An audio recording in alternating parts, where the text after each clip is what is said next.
Good morning, everybody. This is Monday, July 6th, 2026, the Monday after the 4th of July. And as you know, the United States of America just celebrated 250 years as a nation.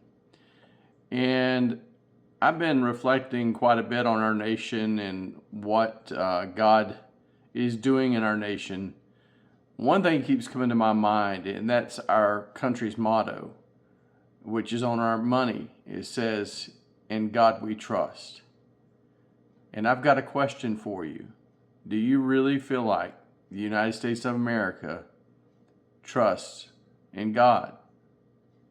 Or do we trust in something else?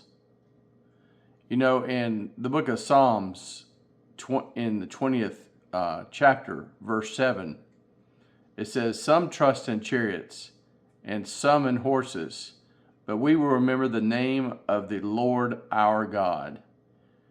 And I think that's a calling to us in our time, that we don't trust in our military, we don't trust in our politicians. We trust in the name of the Lord our God. In other words, we trust God to do what He said He's going to do. My prayer for our nation is that we would have a revival here. And revival here and anywhere really starts with you and me in our homes, praying for revival, seeking revival, asking God to revive us as individuals, and then pleading with God to bring revival to our land and to our people. There's so much fighting and hatred in our country right now. There's, well, for lack of a better term, the left against the right and right against the left. And it's very political.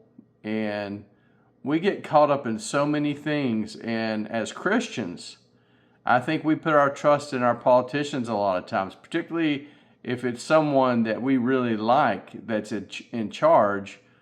Then we look to them to be the source of turning this country around, of our strength, of making America great. All these things that we trust these people to do. But that's not what we're called to do as Christians. We're not called to put our trust in people. We're not called to put our trust in our military might. We're not to put our trust in our sheer numbers.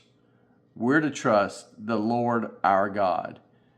And I really believe that America is, right now, as things stand in this world, the last stand for any kind of freedom that this world could have.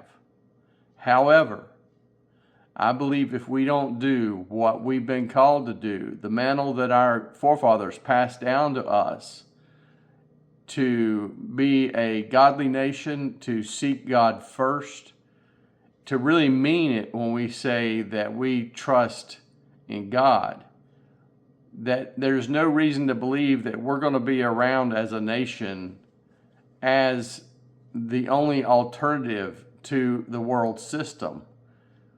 God could wipe us out tomorrow, and He would be justified in doing so. And He could raise up another country who really believes in trusting in God. So my prayer for you and our country is that you would put your trust in God and not in anything else. God bless you, and we'll talk to you soon.